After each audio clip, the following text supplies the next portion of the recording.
Hello, this is Mike Swanson. You're listening to the Wall Street Window podcast. In a very few minutes, I'm going to be speaking with David Skarica, who runs the website addictedtoprofits.net. Now, this is the second podcast I've done in the month of August 2024. I took a bit of a break and I'm kind of reviving things, but we're having interesting moves in the markets this month. We saw the stock market plunge, and we're seeing gold tick higher. But the stock market has come back in a V-shaped rally. Are these trends going to continue? What is going on? Those are the questions I really wanted to discuss with David Skarica of addictedtoprofits.net. So I'm going to hit the play button, and you'll hear the conversation I had with Dave that I recorded for you. And here we go. I'm doing pretty good. How about you, Mike?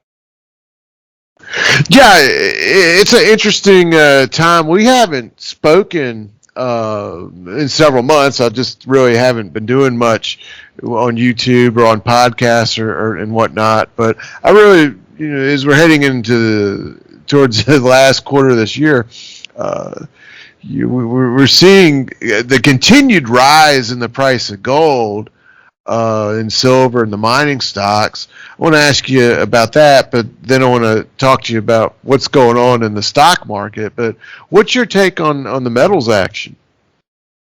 I think it's positive. I think the number one catalyst for gold, or like the shorter term catalyst, is going to be these interest rate cuts. I've done a whole bunch of videos. If you go to my YouTube page, YouTube at youtube.com/@SCOTDAY. So, the word Scott and then day afterwards, which stands for Stock Chart of the Day. I've done a bunch of videos on this showing how gold does and gold stocks do during interest rate cycles. And actually, if anyone's interested, they could also go to dollarcollapse.com. I'm writing a new publication for them called Gold Stock Protege. And we're going to talk about. We're doing a webinar this Thursday, so I'm assuming it'll be Thursday, August 22nd. I'm assuming this interview will be out by then. So if you go to that, I talk about the same phenomena. So just to get back to that, if we look at the gold stocks and how they perform during rate cut cycles, gold stocks are about the number one performing sector in the first, say, 3-6 months, maybe even up to 18, 24 months of a rate cut cycle.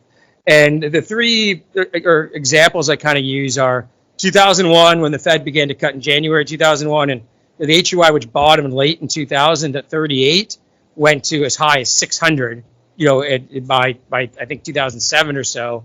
And then 2007, the Fed began to cut that summer. Now, gold stocks did get whacked during the 2008 crash with everything else. But by end of 2011, gold stocks were up over 100% in price from those 2007 rate cuts. And if you take them from the bottom when the Fed cut rates to zero and started QE, they were up over 400%, from 2008 to 2011. And then finally in 2019, the Fed again began to cut rates. Again, everything got whacked during that 2020 COVID crisis or COVID shock, you could call it, to the markets. But again, gold stocks from 2019 to about the summer of 2020, during that rate cut cycle, were up over 100%.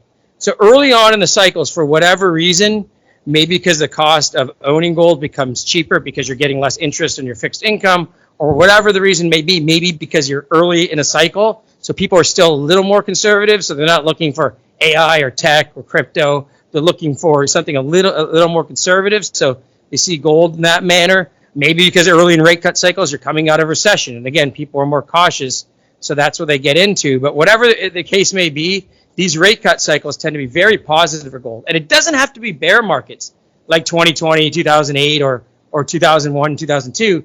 If you go back to 1995, you'll see that during the first half of 1995, when the Fed began to cut rates, gold stocks rallied approximately 30% in just a few months. So this rate cut cycle, I think, is the short-term catalyst. And I think the long-term catalyst, and the reason you're seeing gold at 2,500 and it just kind of moves up every single day, I think the long-term catalyst is, quite frankly, the national debt and the interest payments on the debt. Where, we have the debt now at 35 trillion, 120% of GDP. Interest payments are now hitting $1 trillion. They're spending more on interest than they are on military.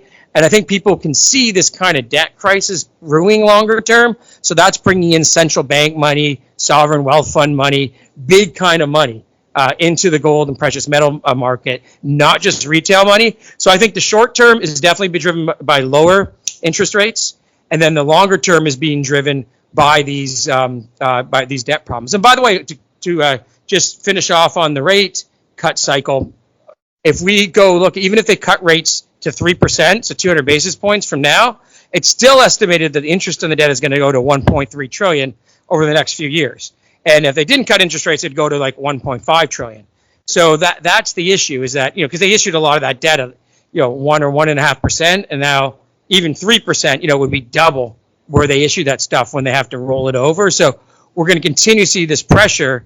And of course, we all know that when governments really get into too much problems, and this happened in Greece and it's happened in these hyperinflation type places like Argentina or Lebanon, et cetera, is that when the interest payment gets too high, it eats into the rest of the government. And then the government has to kind of print money to basically buy back their own debt and monetize. And that causes massive inflation. Well, if the Federal Reserve ends up lowering interest rates below 4%, and I think they're certainly going to do it in the next 3 meetings, September, November, December. But if they go, next year lowering rates too, do you think it would be because there's a horrible recession, or because that they want to lower the cost of financing the debts? Because you mentioned that cost would go lower if they did lower it down that line. I think it's a combination. The Federal Reserve must watch that.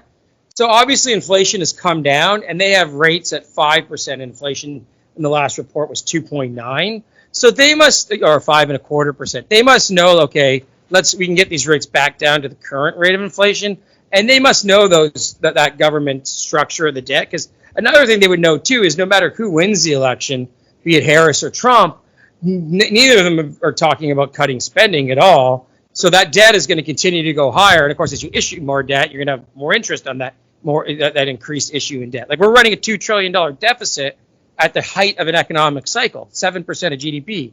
And by the way, one reason the economy is still kind of growing well is because government spending is factored into the GDP numbers. So when they're borrowing and spending like that, it kind of props up the GDP.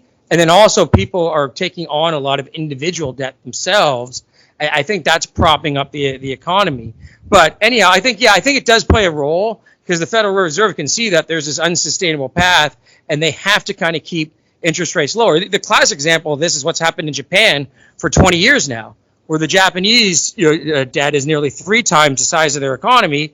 So Japan has to keep rates at, say, 1% and also buy back a lot of their debt, because otherwise they would essentially go bankrupt, because the interest expenditure would be an entire government budget. So, and by the way, we have not seen the monetization yet. So I think at some point you may see them cut rates plus begin to monetize again. Because see, the thing about the monetization of debt is the interest just goes right back to the government. So right now, the reason that the net debt to GDP, as opposed to the gross, is only 100% is because the Federal Reserve owns about 16% of the U.S. debt. And interest that they get on that, they just put right back into the Treasury. So that's one way you can sustain the higher debt loads. If, say, the central bank owns half the debt, well, those interest payments are going right back to the government, but that debases the currency. But to get to your point is, I think they want to lessen those interest expenditures. And I think that happens 2 ways. You cut rates, and then number 2, at some point you buy the debt, so you're just collecting the interest yourself. Well, I mean, one of the interesting things that has happened over the past couple of years, central banks around the world have been accumulating gold, while investors in the United States, small investors, have basically been selling their holdings in GLD and other metals ETFs. But in June, it came out that the previous month, the central bank in China did no gold buying. Gold dropped, and then it recently came out they didn't do any buying in July, and gold didn't drop then, and now it's been going up, which is kind of interesting. But what I find the stock market, to me, gold is really certainly in a bullish uptrend, making new highs. We get all the things you're talking about are real and they're coming and so forth. But the stock market to me is confusing because, we had a drop in the markets recently off their July highs, and the VIX went over 60, and now we're bouncing straight back up. It's quite remarkable. So, what's your opinion of what's going on in the stock market? Well, I noted actually there's a recent, again, video I did in my stock chart of the day if people want to watch it. And I do these walks on the beach, and they're kind of like more casual videos rather than doing a PowerPoint style chart, video. And I talked about how on one of these, actually, no, I didn't do this. It was a regular one. But anyway, I do those as well. I talked about maybe this was a V bottom shorter term, because this was really a shakeout of the yen carry trade, where people borrow in yen because their rates are still some of the lowest in the world, and then they speculate in risk assets. And the risk assets could be, or it could be as simple as them just buying treasuries, because you can get 5% on a treasury and you can borrow yen at 1%, and they're keeping that 4%. But mostly it's more riskier type trades. Like they're probably buying tech stocks, they may be buying emerging markets, commodities, etc., things that are more risk on. And when the Japanese surprisingly raised interest rates to defend the yen rose, and that shook out that trade. Because remember, if, like, for example, you own Microsoft on this risk-on trade, and you're borrowing yen at 1%, well, if the yen rallies 10% and Microsoft falls 20%, you're all of a sudden down 30%. And a lot of these trades are, as you know, Mike, very leveraged. These guys are leveraged 10 to 1, 5 to 1. They're not just like, buying, it is not just buying Microsoft all on cash. So all of a sudden you have to unwind that trade, which means that you have to buy yen, sell your stocks. And I think it was a short-term phenomenon where that trade got unwound. But what's interesting is that when that trade starts to unwind, it could be a sign of longer-term risk off. And what can happen is, and this happened in February 2007, that trade started to unwind then. The market eventually made a new high in July 2007, but also eventually crashed in 2008. And that unwinding of the yen carry trade in February 2007 was one of the warning signs, along with the subprime crisis, of what could happen. And also the VIX on that decline went to 65 intraday. That's only the third time in the last 35 years the VIX has gone over 60. That was the other two times were the financial crisis in 2008 and the COVID crash of 2020. And of course, both those times ended up being very significant lows in the market. And the last thing I should note about those VIX spikes, but like the yen carry trade, that can also be a warning sign of something longer term. April of 2000, the summer of 2007, February 2018, all times when the market kind of declined quickly, had these VIX spikes, eventually rallied back to the new highs or near new highs, and then eventually rolled over into a bear market. So I think those are kind of the two things to watch out for. Okay, shorter term, it was such a vicious decline, and it was really based off this one unraveling of this trade. So it was, that was why the market has come back so fast in a V bottom type fashion. But longer term, it could be the kind of warning sign, especially like I said, this debt is unsustainable at the government level, consumer debt is unsustainable. At some point, even with slightly lower interest rates, I think that's going to roll over, and that could be a sign that the market is sensing maybe in 2025 or 2026, we're going to have a recession, and we're probably going to have a more severe bear market in stocks. So there's a lot of stuff people need to be on the lookout for, and the next going forward here. But what are the trades you're most excited about from now the next couple months? I like the kind of higher cost, smaller gold producers because now they're into the levels where they're going to go from cash flow negative to positive, and that's the biggest gain. So a lot of these companies that say we're $10 or $15 companies that are now like $2 companies, maybe at their lows they were like $1 because they have bounced because of the rally in gold, and you're going to start seeing them producing cash flows, producing profits, And I've been in these past bull markets in gold and precious metals. And like I said, we're entering that rate cut cycle. And these are the kind of companies that can go up not just 50 or 100%, but 500 or 1,000% in that kind of bull market in gold and precious metals. And then I also have a couple small beaten up companies and value companies. I've really gotten to dividend trading. Like I bought Altria in the low 40s. It's about $50 now. So I'm up about 18% on the trade. Plus that pays a 9% dividend. So, and I just did that in February.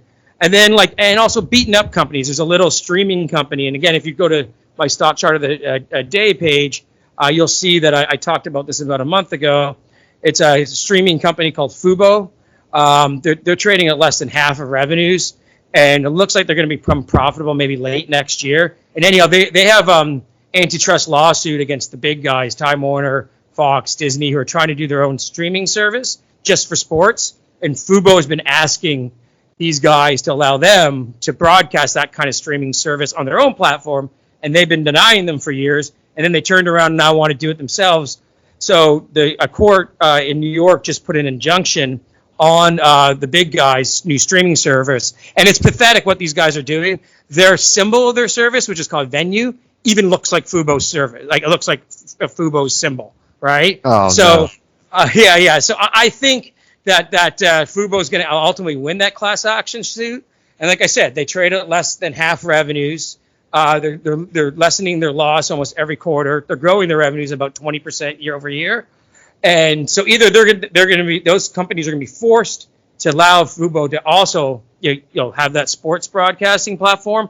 And and the way antitrust lawsuits work is you can get 2 to 3 times your damages on them. Like for example, the NFL lost an antitrust lawsuit about that Sunday ticket, saying that they were overcharging, and it was about a $4 million loss, and they might have to pay up to $4 billion loss, and they might have to pay up to $13 billion in damages. Which by the way, Mike, is something like 2 years worth of NFL revenues. so I think that if Fubo wins, not only will they win it, and maybe these guys won't be able to do their streaming service, or they'll have to work out a deal with Fubo. Fubo could potentially get a settlement in hundreds of millions of dollars. So, and technically the stock it started rallying Friday on the news. Today it's breaking. It's got resistance at around 165, and it's about 180. It's up almost 20% as I'm talking to you today. So, and the 200-day moving average is at $2. So it's just starting to break out, and 17% of the float is short as well. So that also can help trigger a rally. So that, by the way, that's what I do. I try to look for really beaten up assets like that. I know everyone else wants to chase Amazon or chase Apple or chase NVIDIA, but I really try to find, that kind of thing, because like we're probably in Fubo at 130. So if you look at it that way, it's gain of 40%. Well, NVIDIA, for example, to go up 40%, has got to go to 140 off this gigantic market cap. So it's a lot easier, smaller cap company that's beaten up to go up 40%, 50%, 100% than these gigantic tech stocks at this point. Right. Sure. Well, I know your time's limited, so we'll wrap up real quickly. You mentioned you're going to do, I think it was a live presentation. Like I said, it's through dollarcollapse.com, and I'll get the link and I'll put it up beneath maybe my video. We're talking on Monday, so maybe Tuesday or Wednesday. Again, if you sign up for my stock chart of the day YouTube page, I'll put the link, underneath the video. And then it's going to be a live webinar. I'm going to talk about my philosophy with gold and gold stock investing. We're going to answer questions. It'll probably be about an hour in length. It will be on Thursday, August 22nd at 8 p.m. Okay, great. Well, I recommend people check that out, and we'll talk again soon. Thank you.